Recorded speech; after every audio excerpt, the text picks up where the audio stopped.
거기서부터 좀 상상을 한번 같이 하고 이제 마르쉐까지 이야기를 이어갔으면 좋겠는데요. 그 상상을 좀 해봐 주시기 바라는 거는, 그래서 오늘 터지고 그러면 뭐가 나올까요? 그렇죠. 근데 250km라는 거는 충분히 방사능이 날아올 수 있는 거리고요. 그리고 실제로 나중에 발표된 바로는 엄청난 방사능이 내려왔습니다. 저희 사는 동네도. 그리고 며칠 뒤에 물에서 세슘이라는 방사능 물질이 검출됐다는 보도가 있었고요. 그리고 또 며칠 뒤에 채소에서 방사능 물질이 나왔다는 이런 보도가 나오기 시작했어요. 네. 순식간에 한 번의 사고로 일단 제가 뭘 잃어버렸을까요? 공기, 그리고 그 다음에 물, 그 다음에 흙을 저희가 잃어버린 거죠. 그러면 뭐가 일어날까요? 샘물이 못 삽니다. 샘물이 살 수는 없는 거죠. 처음으로 그때 뭐라고 하죠? 본능적으로 위험을 느꼈어요. 그리고 정말 사실상 지금까지 제가 살면서 상상하지 못했던 그것도 느꼈죠. 공포? 공포도 느꼈고요. 근데 그때 엄청나게 고민을 했어요. 왜 이런 일이 일어났을까? 왜 이런 일이 일어났을까? 근데 결국은 제가 우리 집 요코하마에서 후쿠시마에서 생겨난 전기를 제가 저희 가족이 쓰고 있었는데 그걸 몰랐고, 지금 여러분이 대구에서 쓰시는 전기가 어디서 생산되는지 아시나요? 월성. 그것도 저는 몰랐어요. 그리고 저희 대부분 사람들이 몰랐어요. 그리고 저희가 평소에 먹는 음식이 후쿠시마 주변에서 사진을 꼼꼼히 따져서 음식을 조심해야 되는 상황이 돼서야 비로소 그게 보이기 시작한 거예요. 거기 음식을 먹고 있었구나. 근데 왜 그걸 몰랐을까? 제가 좀 민감한 편이거든요. 그런 부분에도. 왜 이걸 저도 몰랐을까? 근데 결국은 그 과정을 안 보이게 하는 거죠. 시스템 자체가 이 사회의 기업이나 어쨌든 정부도 포함해서 이런 것이 좀 모든 것들을 생산하고 뭐가 어디서 나고 어디서 어떻게 소비되고 나한테 오는지 그 과정이 안 보이는 그런 사회 속에서 내가 살고 있었구나 라는 것을 어렴풋이 알고 있었지만 그걸 확실하게 정말 놀랍게 확실하게 이런 사회에서 살고 있었구나 라는 걸 알게 된 순간이었어요.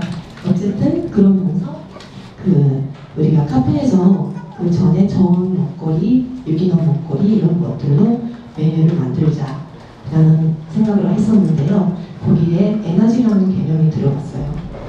내가 먹는 음식이 가까이서 먹으면 좋겠다. 그리고 좀 탄소 배출도 그렇고 거리적으로 가까이서 먹는 거였으면 좋겠다. 그리고 전기를 안 쓰는 그런 원법으로 만들어진 거였으면 좋겠다. 요즘에는 하우스나 이런 데서도 계속 불을 끄는 거 그러잖아요. 겨울에는. 여름에도 천이 아닌 걸 먹기 위해서, 그리고 더 많이 돈을 벌기 위해서. 저는 그런 음식을 안 먹었으면 좋겠다. 일단 그 천에 나는 음식, 자연이 주는 그대로의 음식을 먹었으면 좋겠다. 에너지를 낭비해서까지 음식을 먹고 싶지 않다라는 생각이 좀 들었어요. 그리고 이렇게 옥산 톱밭을 시작하게 됐고요. 홍대에서. 거기서 나는 정말 조금씩 거기서 나는 재료도 우리 카페에서 메뉴에서도 쓰기도 하고요. 그러다가 마르쉐라는 시장을 열게 됐어요. 그거는 아까 말씀드렸듯이 생산하고 소비 그 사이가 보이는, 생산자한테 직접 다 물어볼 수 있는 그런 시장과 그런 소비하고 싶다. 그래서 시장을 만들자. 그래서 시장을 만들게 됐습니다. 대표님 말씀을 듣다 보니까 아무래도 이 마르쉐라는 게 시장인 거는 같은데 원래 우리가 알고 있는 시장과는 조금 의미가 다른 것 같아요. 조금 더 자세하게 이야기 들려주실까요? 마르쉐가 이야기하는 시장입니다. 지금 좀 이따가 마르시에 대한 사진을 뒤에서 봐서 그냥 보시기만 하시면 되고요. 간단하게 보여드리는다면 마르시는 어쨌든 생산하고 소비 사이를 어떻게 확인할까? 어떻게 확인할 수 있을까요? 결국은 누가 만들었는지, 누가 키웠고, 누가 어떻게 키웠고, 그게 어떻게 나한테 오는지까지의 관계를 알려면 직접 생산자하고 만나야 하거든요. 그래서 마르시는 아마 소비에서 유일한 생산자가 직접 나오는 시장입니다. 그래서 생산자가 직접 나오고 직접 소비자하고 만나고 이야기하고 그 소비자가 계속 질문을 하고 납득이 되면 물건을 구입하는 그런 시장인데요. 근데 그게 그냥 시장이면 그러지 않을까라고 생각을 하실 수 있지만 여러분도 좀 생각을 해보시면 사실 오일장에 가도 오일장에 가도 생선가게 아주머니는 생선을 받아서 판매하시고 생선가게 아주머니도 받아서 판매하시고 근데 제가 오일장 약간 매니아거든요. 전국의 오일장을 돌아다니는데요. 오일장을 돌아다니다 보면 할머니 거리가 있어요. 그 지역의 할머니들이 정말 작게 키우시고 그리고 그걸 어떻게 굽는지 아시는 분들이 직접 나오시는 그런 거리가 있는데요. 그런 거리는 사실 마르시하고 좀 닮았어요. 생산자한테 직접 물어볼 수 있다, 이야기할 수 있다는 점에서 마르시는 아무튼 그런 시장이고요. 마르시의 사진이 좀 볼게요. 네네. 같이 여기 화면 보시면서 마르쉐가 어떻게 열리고 있는지 함께 지켜보시면서 말씀드릴게요. 준비하고 있는 왔어. 네. 아 그래요? 네.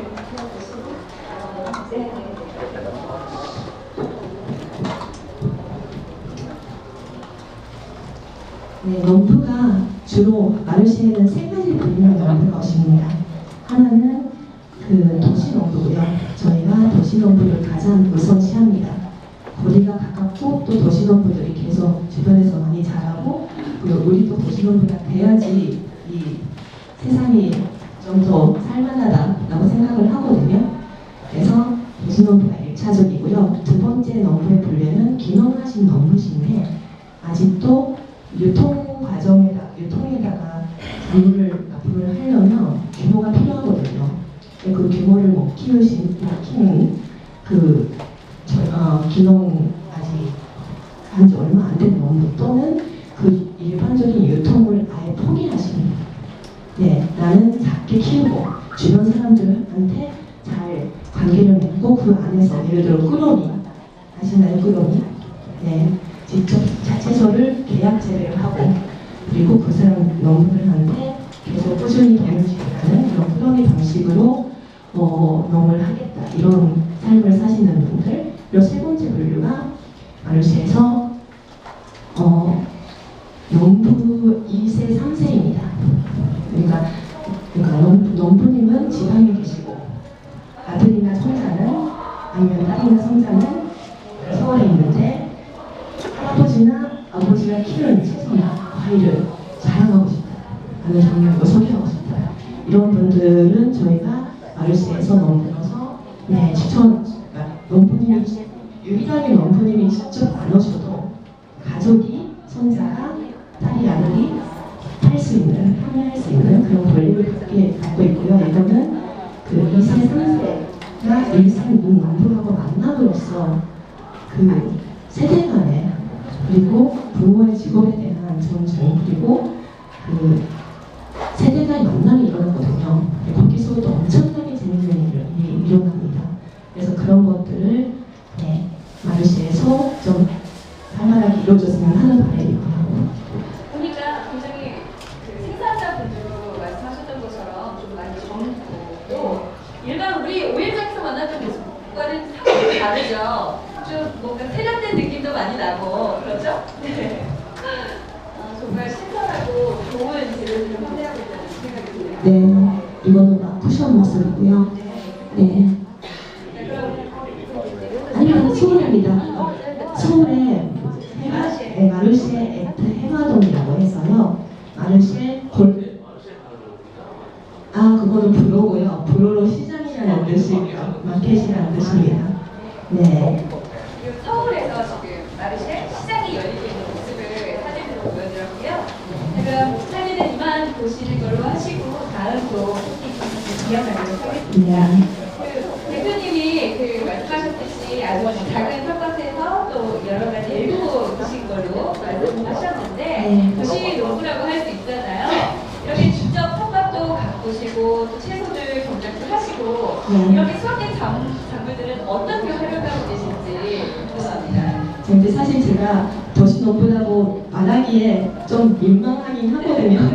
아직 3년차 옥상 텃밭에서 서울은 정말 땅이 없습니다. 그래서 옥상에 흙을 다 같이 올리고 그 정말 큰 박스나 그 자루에다가 다 같이 지금 옥상 텃밭에서는 한 40명 정도의 젊은 사람들 또 워낙 해주신 분도 계세요. 같이 작물을 키우고 있고요. 근데 이걸 사실 판매할 정도 키울 수가 없어요. 굉장히 도시농, 특히 서울에서의 도시농이라는 거는 에너지가 엄청 많이 투입이 되고 그만큼 수확률이 좀 낮고 굉장히 그러니까 그 하나의 채소를 그 시장에서 사는 채소하고 이 도시농에서 키운 채소하고 엄청나게 그 들어가는 에너지와 이 그 공이 차이가 나잖아요. 사실 그 시장 값으로 팔면 이게 정말 절대로 안 나는 상황이고요. 그래서 도시농부들은 사실 이걸 계속 하려면 자랑이라도 해야 되는 거죠. 내가 이걸 어떻게 키웠어. 그래서 또 마르쉐에 나오시는 것도 있어요. 그 즐거움, 네, 대화하는 즐거움 때문에. 네, 근데 저희도 키운 채소는 저희는 카페에서 채소라기보다 허브 종류 주로 네, 카페에서 그래서 1년 내내 허브로 쓰기도 하고요. 그리고 채소는 마르쉐 같은 곳에다가 우리 카페에서 출품을 할 때 손님들한테 요리를 해드리기도 하고요. 그 정도 양밖에 안 나온다는 거. 네. 그리고 1년에 한 번씩 도시농부 서울에서는 일산이나 서울 주변까지는 도시농부로 일반적으로 부르거든요. 일산에서 저희는 토종 그 씨앗으로 쌀을 키우시는 일본 농장에서 한 매해 우리 카페 식구들하고 같이 원내기하고 벼대기를 전통 방식으로 같이 합니다. 그 정도가 지금 저희가 하는 도시농이고요. 아무래도 서울이 땅이나 뭐 조금 남는 공간만 있어도 공간에 건물을 세우려고 하고 남는 공간들이 없잖아요. 네. 그런데 뭐 그곳에서 또 키우느라 굉장히 고생도 많으시고 여러 가지 수고가 많을 것 같은데요. 제가 그 김세현 대표님 어떤 잡지 인터뷰 내용을 보고 좀 한번 인상적인 부분이 있어서 여쭤보려고 합니다. 그 내용이 가장 안심하고 식재료를 구입할 수 있는 방법은 역시 아는 사람이 만든 거, 아는 사람이 생산한 것이다. 그런데 이게 힘들다면 만든 사람, 생산者직접 얼굴을 맞대고 거래하는 것이 중요하다라고 결론 지셨다고 하셨는데 어떤 의미에서 그런 말씀하셨는지 아시나요? 네, 저는 약간 아까 말씀드린 원전 사고를 계기로 사실 좀 세계관이 좀 변했어요. 그 전에는 그 이후로 사실 좀 많이 의심이 많아졌어요. 네, 그래서 식당에 가도 밥 먹다가 옛날에는 그렇게 막 그냥 다 넘어갔었는데 밥 먹다가 뭐라 하죠? 조미료 맛이 나잖아요. 그러면 이게 얼마나 조미료가 들어갔을까 이런 것들이 머리에 스쳐 지나가요. 그리고 시장에서 농산물을 살 때도 이게 얼마나 영양을 썼을까 이런 것들에 대한 계속 제 안에서 질문이 계속 많아지더라고요. 그래서 참 이거 또한 스트레스다. 제가 정말 평소에 이런 느낌을 전혀 안 들고 그냥 안심하면서 살 수 있는 하루라도 있었으면 좋겠다. 이런 느낌이 들었어요. 여러분도 그런 경험 없으신가요? 네, 있으실 것 같아요. 근데 저는 그런 경험을 해소하는 바가 안심하면서 장을 보고 안심하면서 수는 방법이 뭐가 있을까 고민을 했는데 그게 일단은 1차적으로 시장에서 질문을 계속 해가고 납득이 된 것만 사고 이 방식이었던 거죠. 네. 근데 그렇게 안심하면서 살고 싶어지고 그런 생각을 갖고 처음 실생자와 얼굴을 맞게 했을 때 가장 먼저 만나셨던 분이 어떤 분인지 궁금하거든요. 가장 먼저는 매실 농가셨고요. 저희한테 9년째 무농약 매실을 제공해 주시는 농가를 찾아가서 같이 수확하고 그걸 저희가 받고 다시 담그고 이런 과정에서 약간 그때까지만 해도 무농약하고 유기농하고 저농약 정확한 차이를 제대로 모르고 있었던 것 같아요. 7년 전에 8년 전에 저도 몰랐었던 것 같아요. 그걸 많이 배운 것 같아요.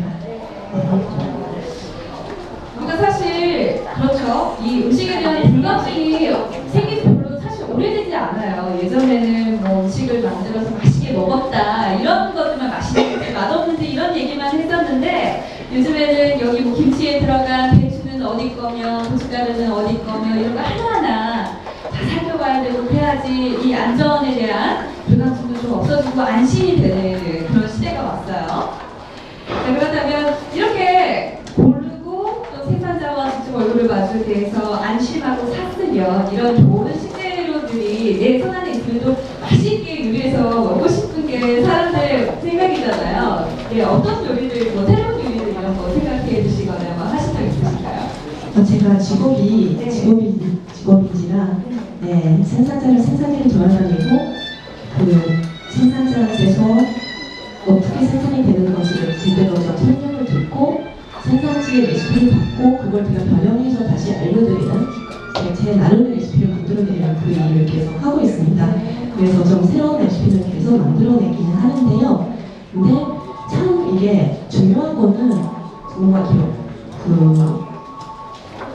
저는 이 농부님들하고 같이 관계를 맺어가면서 더심원도 그렇지만 마르시를 통해서도 사실 요리는 농사다라는 결론에 좀 도달을 했어요. 제 안에서는 제가 어떤 재료를 쓰냐에 따라서 그 농부님이 키우는 재료가 바뀌고 사실 세상이 바뀌는 그 결과적으로는 참 요리가 농사다라는 느낌이 들고 나서는 사실 요리를 그 전에는 레시피를 만들고 이게 무슨 소용이 있을까라는 생각이 들었는데 좀 쉽고 재밌고 즐겁게 채소를 요리할 수 있는 레시피를 만드는 일을 계속 해야겠다. 왜냐하면 사실 이제 정말 여기 계시는 정말 어머님들께서는 뭐든지 다 요리를 하실 수 있겠지만 저희 세대는 정말 채소가 있어도 어머님 세대만큼의 레시피가 안 나오거든요. 이걸 갖고 그냥 카레나 끓이지. 근데 참 이게 우리가 잃어버린 많은 지혜를 잃어버린 것 같더라고요. 근데 그것을 우리가 좀 요리를 통해서 우리가 생활 속에서 되찾아야지만 이게 농부가 살고 농부가 살아있으면 우리도 저 채소를 계속 먹을 수 있고 이 순환이 일어난다고 생각을 합니다. 그래서 농사는 또 여기에서 완성이 된다고 생각되기도 하고요. 원활한 이 진행을 위해서 지금도 혹시 매너 모드를 안 해놓고 계신 분들은 매너 모드로 살짝 부탁드리면서 저희 그 대표님이 요리 사진을 좀 준비하셨다고 들었는데 시간 어떤가요? 봐도 되나요? 네, 사진 한번 볼게요. 앞에 불 좀 부탁드릴게요. 여기 살짝 어떻게 해주시겠어요? 사실 제가 지금 보여드리는 사진은 저는 사실 어머님들의 지방을 돌아다니면서 어머님들의 요리의 지혜를 계속 배우는 거거든요. 근데 저 어머님들의 갖고 있는 지식에 비하면 정말 터무니없어요. 제가 갖고 있는 요리의 지식이나 지혜는. 하지만 좀 재료를 좀 새롭게 발라볼 수 있는 그런 요리들인가요? 그리고요. 이거는 속은 당근으로 만든 피클이고요. 사실 이거 버리잖아요. 섞으면 도시농 하면 이거 꼬박꼬박 나오거든요. 도시농 하시고 그런 거 심으시면 그러면 이런 아이들을 전부 다 뿌리까지 다 먹는 거 어떻게 먹을까? 근데 이게 카페에서 손님 상에다가 음식 위에다가 하나 올려주면 정말 놀라운 효과를 냅니다. 네, 그래서 버릴 게 없다라는 거 좀 보여드리고 싶어서요. 이거는 그런 더신원푸들의 재료를 넣어 만든 피클이고 피클이나 오일조림, 그러니까 그 제철의 것을 어떻게 보관할지 여기 나왔네요. 네, 이런 식으로 정말 당근을 보통 버려지는 아니면 그냥 먹고 마는 당근을 조금만 손을 가하고 그걸 조금 잘 보여주면 충분히 하나의 메뉴가 될 수 있고요. 네, 이것도 마르시에 나오는 농부들의 채소고요. 그 호박으로 만든 수프고요. 근데 이 호박 수프도 호박을 그냥 호박 내용 부분 노란 부분 아까 수프 다시 네 노란 부분이고요. 그 파란색 초록색 부분은요 호박 껍질입니다. 껍질로 만든 다른 수프고요. 그걸 올리고 그 안에는 호박을 쪄서 넣어줬고요. 여기 위에 뿌린 가루는 또 호박 껍질을 이렇게 볶아가지고 만든 가루고요. 호박을 통째로 전부 다 사용을 한 거죠. 한 스프에다가 씨앗 빼고는 빠짐없이 그렇죠. 네, 일본은 마르시에 나오는 출전팀들도 이런 농부님의 도시농부의 호박이거든요. 그걸로 벙커를 만들고 이런 과정이고요. 이게 그 방어고요. 이게 또 도시농부들이 만드신 키우신 파란 토마토인데요. 이것도 저희 카페에서 마르시에서 저희 카페에서 만든 다음 메뉴인데요. 이렇게 그 파란 토마토가 튀기면 프라이드 그린 토마토가 되고요. 그리고 소스는 파란 토마토 소스입니다. 그걸 오븐에다가 저 뒤에 있는 거는 저희 카페 식구들이 재작년에 같이 키웠던 쌀이고요. 토종쌀이고요. 이렇게 하나의 프린트가 나올 수 있는 이게 음식을 할 때 좀 색다른, 좀 이색적인 아이디어가 좀 들어가 있는 것 같아요. 그렇죠. 그러니까 이색적이라기보다 제가 뭘 만들까 사실 도시농을 하게 되면 도시농하고 요리하고 연결이 되면 관점을 좀 바꿔야 돼요. 뭘 만들까가 아니고요. 이 채소를 어떻게 써줘야지 이 채소를 살릴 수 있을까? 네, 그쪽으로 바꾸면 다양한 메뉴가 나올 수밖에 없는 거죠. 네, 이거는 저희 옥산 농원에서 산 허브들이고요. 전부 다 허브입니다. 그 레몬그라스라고 아세요? 허브인데요. 레몬 향이 나는 허브인데 여기 저희 다음 가을 메뉴인데요. 거기 국이 있잖아요. 국이 있었잖아요. 그거 레몬그라스로 육수를 낸 국이고요. 허브로. 전사진. 허브로 육수를 낸 국이고요. 그리고 다음 사진이 이게 옥산 농원에서 저도 포함한 한 7명, 8명 정도의 요리사의 텃밭을 합니다. 요리사들이 같이 1년 계획을 세워가지고 텃밭을 키우고요. 그 계획은 우리가 한 봄, 여름, 가을, 겨울에 한 번씩 그 팜투 테이블이라고 요리사들이 그 채소를 갖고 우리가 키운 걸 갖고서 요리를 하는 그런 시간을 갖거든요. 거기에 이거는 내일 모레 합니다. 저도 내일 모레 가서 여기서 요리를 해야 되는데요. 거기서 다음 사진 부탁드릴게요. 저는 이번에는 옥산 텃밭 허브 꽃 부각을 만들기로 했고요. 부각 아시죠? 쪄가지고 아니면 밀가루 아니면 쌀가루 묻혀서 쌀가루 묻혀서 말리는 이거는 부추꽃, 민트 초코민트 꽃, 저거는 방아꽃, 얘는 오레가노라는 허브 꽃이고요. 그 꽃 부각이라는 건 깨꽃 부각 아시죠? 깨보숭이라는 말도 쓰는데요. 그게 굉장히 향이 좋거든요. 그래서 거기서 아이디어를 얻어서 허브 꽃으로 부각을 만듭니다. 그래서 맛도 특이한데요. 향이 정말 놀랍더라고요. 이게 그것도 부각이 굉장히 한국이 엄청나게 훌륭한 정말 조리법이자 지혜거든요. 그 채소가 최고의 순간을 딱 이렇게 말려 넣고 톡 밀려내는 때문에 먹는 거잖아요. 네. 이것도 옥상 허브로 만든 요구르트고요.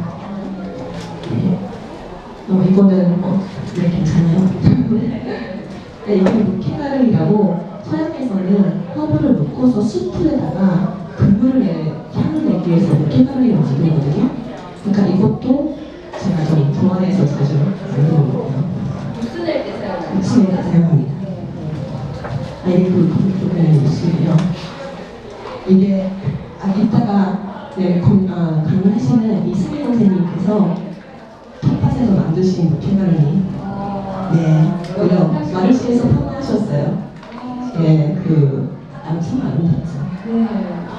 그냥 알고 있는 우리가 알고 있는 그냥 대파와 여러 가지 구워나는 모습이 참 예쁜데요. 그리고 도시텃밭에서는 항상 키우는 좀 허브를 키우게 되잖아요. 아주 싫어가지고 그런 아이들을 하나의 허브죠. 일단 공책들 보고 또 말씀 들으니까 이 음식 사람과 사람이 만나서 요리까지 이어져서 또 그 요리로 다시 우리 사람들에게 와주는 돌아오는 하나의 좋은 선순환이 아닌가 이런 생각이 드는데요. 도시 사람들과 농업, 도시 농부 뭔가 단어가 참 좀 어울리지 않을 듯 하면서도 굉장히 뗄 수 없는 그런 관계인 것 같아요. 그렇죠? 우리 대표님이 생각하셨을 때 요즘에는 이 도시도 농부 우리 아이들을 좀 농업과 가까이 하기 위해서 좀 뭐 체험학습이라든지 공동소통이라든지 이런 자리들이 많이 마련되어 있는 것 같은데요. 조금 더 자연스럽게 이 농업과 친해질 수 있는 도시 사람들이 그런 방법들이 있다면 소개해 주시겠어요? 도시 사람들이 농업과 친해지는 방법이요? 네. 어떤 방법들이 있을까요? 그 요리사의 밭이라고 아까 하셨던 그 부분도 있으셨는데 그런 얘기를 만드는 게 중요할까요? 우선은요, 혼자 하지 않는다는 게 가장 중요한 것 같고요. 도시농은 사실 정말 수확률로 따지면 정말로 이게 생산이 없는 농사거든요. 그러려면 즐거움이 있어야 되는 거잖아요. 그러려면 혼자가 아니라 관심이 있는 아니면 비슷한 생각을 갖고 있는 아니면 비슷한 관심사가 있는 사람들하고 같이 뭉쳐서 시작을 해야지 이게 지속이 가능하더라고요. 그리고 서울에서도 요즘에 마르시에 출전하는 팀 중에 3분의 여성이 뭉쳐가지고 도시농업을 각자 하다가 이제 3분이 완전 뭉쳐가지고 서울에서 100톤 정도의 땅을 이제 빈부로 있어요. 이제 정말 자기네들은 셋이서 열심히 도시 농부가 되겠다라고 해서 근데 이게 혼자서는 절대 안 되거든요. 셋이니까 이게 같이 시도를 해볼 수 있는 그런 좋은 된 것 같고요. 우선은 좀 뜻을 같이 하는 사람들 찾으시고 좀 같이 고생을 해보는 게 가장 중요하지 않나. 마르시가 우리 옥상 텃밭도 정말 30명, 40명이 같이 하니까 그래도 그 좁은 공간이라도 채워지는 거예요. 혼자 하면 참 어렵습니다. 맞아요. 요즘에 뭐 해가정 플라되고 뭐 부모님과 아이들 하나하나를 갖고 이렇게 정말 핵가족이 살다 보니까 서로 얼굴 마주볼 일도 없는데 이런 작은 계기들이 많아져서 서로 살을 부딪히고 또 눈을 마주보면서 여러 가지 일들을 함께 하게 되면 아무래도 그 의미가 좀 깊어지지 않을까 그런 생각이 듭니다. 대표님이 아까 그 월간 잡지를 아까 만들어내시기도 하셨었고 또 여러 해외 매체에서도 활동하시는 걸로 알고 있는데요. 아무래도 우리나라의 도시농업과 또 해외는 어떻게 도시농업들이 이루어지고 있는지 그 차이라든가 어떤 모습인지 말씀 부탁드립니다. 정확한 차이인지는 모르겠지만 사실 일본 같은 경우도 저는 사실 카페를 시작할 때 9년 전에 약간 일본을 제가 배경이 일본이다 보니까 일본은 약간 이민지에서 시작을 했어요. 그래서 정말 타이틀이 오가닉이었는데 일본의 농부 시장에 가면 1년에 도시 주변에요. 1년에 한 260종류 정도의 다품종 소량 생산을 하는 농부님들이 그래도 좀 계세요. 근데 이런 농부를 한국에서도 서울에서 서울에서도 서울 주변에서 몇명만이라도 만나면 우리 카페 재료들이 좀 잘 돌아가면서 좀 재미있는 시도를 해볼 수 있겠다 이런 희망으로 시작을 했는데 이게 뚜껑을 열어보니까 한국에는 소량 생산 다품종 농가가 거의 사라졌더라고요. 그 시점에. 예. 아, 이게 한국에서는 정말 이게 거의 사라져 있었구나라는 것을 그때 처음 알아가지고 근데 그게 사실 외국하고 한국의 지금 차이라고 하는 큰 차이점인데 근데 사실 다품종 소량생 백성이라고 하잖아요. 원래 땅을 이끌고 100가지를 키우는 사람이 사실 농사를 짓는 사람이었잖아요. 근데 사실 지금 이제 그 시스템 안에 대량으로 살아야 되고 먹고 살아야 되고 충분히 있는 겁니다. 근데 어쨌든 한꺼번에 뿌리고 거둬야 되는 그런 농사를 하다 보니까 또 한꺼번에 팔다 보니까 누구한테 그 농사물이 가는지 모르겠고 누가 먹는지는 모르는 것을 계속 한 번 더 키워야 되고 이거 약간 악순환에 빠져있다 하는 생각이 정말 들고요. 근데 그런 농업을 키우려면 사실 시장이 더 정말 중요합니다. 그래서 이번 같은 경우도 1000개 토마스 마켓이 1000개를 넘거든요. 저녁에. 일본 같은 경우도 도쿄에서만 매주 열리는 토요일, 일요일마다 열리는 토마스 마켓이 그러니까 농부 시장이 한 15개 됩니다. 근데 한국은 저희가 하는 마켓에는 한 달에 한 번이에요. 그리고 농부의 시장이라는 시장도 서울에 있긴 하지만 거기는 생산자분이 직접 생산자분이 직접 나오는 경우는 그렇게 많지는 않고요. 좀 연동적이나 이렇게 제가 같이 뭉쳐서 나오시는 경우도 많아서 조금 성향이 다르고요. 근데 농부가 직접 대면에서 팔 수 있는 이 시장이 늘어나야지만 이게 다품종 소량 생산도 가능하고 그리고 우리가 정말 재미있는 채소를 만날 수 있는 그런 기회도 많아지는 것 같아요. 맞아요. 어디가 마트를 가보면 항상 어떤 이렇게 배추를 보더라도 그냥 배추 한 종류밖에 없잖아요. 그렇죠. 사과를 보더라도 공공기자가 요즘 못 사나고 요즘 사과 소리기는 한데 예전에 어르신들이 말씀하셨던 왜 아주 단단하고 신맛이 많이 나는 사과나 여러 가지 종류들이 사실 저도 공부를 하면서 다른 나라를 가보거나 이렇게 맥도날드 해보면 사과 하나만 해도 이 벽면에 매장이 이렇게 많은 종류가 있었구나 이런 생각이 들더라고요. 배치수 소리를 하시면 정말 절실히 느끼실 텐데 한국의 사자가 지금 정말 재미있어지고 있어요. 근데 그 재미를 살리려면 정말 다양한 씨앗을 가능하면 원래 있었던 씨앗을 일단은 한번 다시 되살려보고 그리고 다른 씨앗을 같이 좀 심어볼 수 있는 그 시도를 할 수 있는 그 시도가 농부님들 가능하게끔 됐으면 좋겠다는 생각이 정말 듭니다.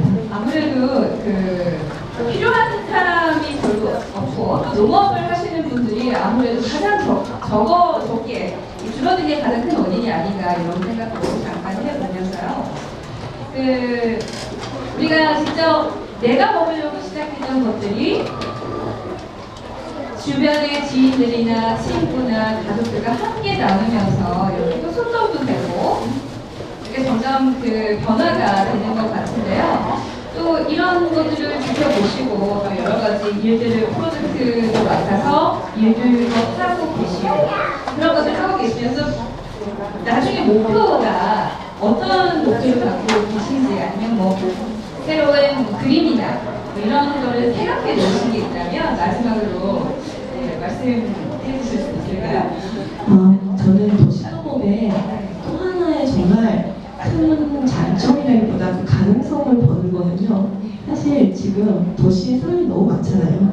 그게 사실 문제거든요. 에너지도 그렇고 농산물 유통도 그렇고. 근데 저는 도시를 사실 벗어나고 싶은 도시농부예요. 언젠가. 근데 저는 도쿄에서 태어나고 오사카에서 자라고 요코하마에서 자라고 서울에서 살아요. 한 번도 농사도 지어본 적이 없고 흙이 있는 데서 살아본 적이 없거든요. 제대로. 근데 그럼 제가 그런 꿈을 도시를 벗어나는 꿈을 끌려면 사실 도시농업이 필요해요. 거기서 실험을 해볼 수 있거든요. 제가 어디까지 가능할지. 네, 약간 그런 모르겠어요. 그 도시농업 이게 지금 여기에 적합한 답인지는 모르겠으나 저는 그 많이 우리가 많이 잃어버렸잖아요. 정말 어머님 뒤에 계신 어머니 세대가 갖고 있는 그 지식이나 지혜를 저희 정말 잃어버렸거든요. 네, 정말 장을 담그는 것도 제가 몇 번 실패를 했고요. 네, 그리고 정말 호박 같고 맛있는 호박국을 끓이기도 힘들고요. 근데 그 상황 속에서 저는 좀 되찾고 싶어요. 제 인간으로서는요, 원래 가질 수 있었을 능력을 그 능력을 되찾는 데 있어서 도시농업은 굉장히 큰 역할을 한다고 저 개인적으로 느끼고 있습니다. 네, 앞으로 그 능력을 키워가고 싶어요. 혹시 지금 뭐 대구에서 지금 같이 농업하고 계신 분들이 계신가요? 이 자리에? 농사 짓고 계신 분들 혹시 계신가요? 없으시군요. 네, 도시농업도 괜찮고요. 뭐 텃밭 기르시고 있으세요? 근데 뭐 지금 기름은 좀 네. 우선 마지막으로 한 질문, 네, 하고 넘어갈게요. 우리 이 가운데에서도 있으실지도 모르겠어요. 누군가 우리 가족 중에 누가 농사를 져서 나도 자랑하고 싶다. 이 마르시가 어디냐 좀 소개를 좀 해주시면 좀 좋은 기회가 될 것 같기도 하거든요. 네, 마르시는 둘째 주 일요일 날에 마로니에 공원이라고 대학로에 있는 마로니에 공원에서 열리고 있고요. 네, 지금 아직까지 한 달에 한 번입니다. 그리고 1월달, 8월달은 쉬고요. 춥고 더워서 저는 1년에 10번이고요. 그리고 이번은 10월달 다음 마르세가 딱 만 2살이 된 마르세가 됩니다. 그리고 지금 또 하나의 마르세를 준비하고요. 서울에는 시장을 열 수 있는 아니면 열게 해주는 땅이 없더라고요. 그래서 참 그것 때문에 저희 1년 동안 그 땅을 찾지 못해서 굉장히 좀 고생을 하고 있습니다. 근데 지금 찾았다고 생각했는데요. 또 약간 이게 참 어려운 부분이 많네요. 네, 그리고 근데 지금 마르시뿐만 아니고요. 사실 마르시를 시작하고 나서 저희 마르시 출전팀 중에 예를 들어 제주도에 담화원 마르시라는 이름으로 시장을 만들었더라고요. 네, 그리고 어디죠? 마실장, 장흥이 있는 마실장이나 전국 곳곳에 작은 시장이 대면시 시장이 열리기 시작하고 있어요 지금. 그래서 마르시까지 못 오셔도 주변에 잘 찾아가시면 너무 가까운 곳에도 대면시 시장이 있습니다. 주위에 눈을 둘러보셔도 아마 오늘 한 곳에서는 그런 움직임이 있지 않을까 그런 생각이 들고요. 자, 그러면 지금까지 우리 김수영 대표님의 우리 토픽 콘서트를 진행을 했는데 우리가 이야기 나누는 것 중에서 혹시 궁금하신 부분이 있거나 하고 싶은 말씀이 있으시면 두 분 정도만 질문 받도록 하겠습니다. 네, 말씀하시죠. 네. 지금 앞에 옥상에서 농사를 지시고 그걸 카페에다가 이 재료를 쓰시다. 네, 근데요. 근데 그게 많지 않아요. 네. 손님들 반응은 좀 어때요? 손님들 반응은요, 아주 좋습니다. 우선은 허브 같은 경우는 허브나 이런 각 뽑은 게 정말 맛있거든요. 네. 이 도시에서 일하면 사실 화작용이 불빛 때문에 잘 안 느끼는데. 근데요. 이렇게 연매라든지 네. 이미 성장이 시골에서 나오는 거하고 맛있고. 그래서 저희가 손님한테 내드릴 수 있는 품목이 굉장히 한정적이에요. 그 허브 종류나 아니면 조금 당근 이런 작은 색감 없는 이런 당근들 그리고 또 속밭이 사실 저게 일반적으로 유통이 안 되는 것을 쓸 수 있다는 거거든요. 그래서 저희가 예를 들어 네. 그죠. 근데 맛있는데 도시가 비물 받아서 도시 서울은 공이 아주 심했기 때문에 네. 그런 비물 받아가 이거 네. 뭐 열매를 하면 안 된다. 네. 음식 갖고 손님들한테 가는 그 입맛을 맞출 수 있습니다. 아, 네. 그래서 그 입맛을 뭐라고 하죠? 그 맛 때문에 저희 옥상농원의 채소를 갖고서 그 맛을 전부 다 충당하는 그런 요리를 못하는 거죠. 네, 재료 중에 하나 일부만 쓸 수 있는 그 정도이고요. 대부분의 채소는 다른 채소 조달을 하시고 신선한 채소나 안심하고 먹을 수 있는 채소를 그렇게 하고 계시는 것 같고요. 아무래도 이 향신료나 허브 같은 종류는 바로 따서 바로 음식에 사용해야지 더 맛이 풍부해지고 그런 부분이 있잖아요. 뭐 염려하시는 부분도 어떤 부분인지 알겠는데. 네, 그래서 좀 부럽습니다. 저는 그래서 서울 아닌 곳에서 하고 싶어요. 네.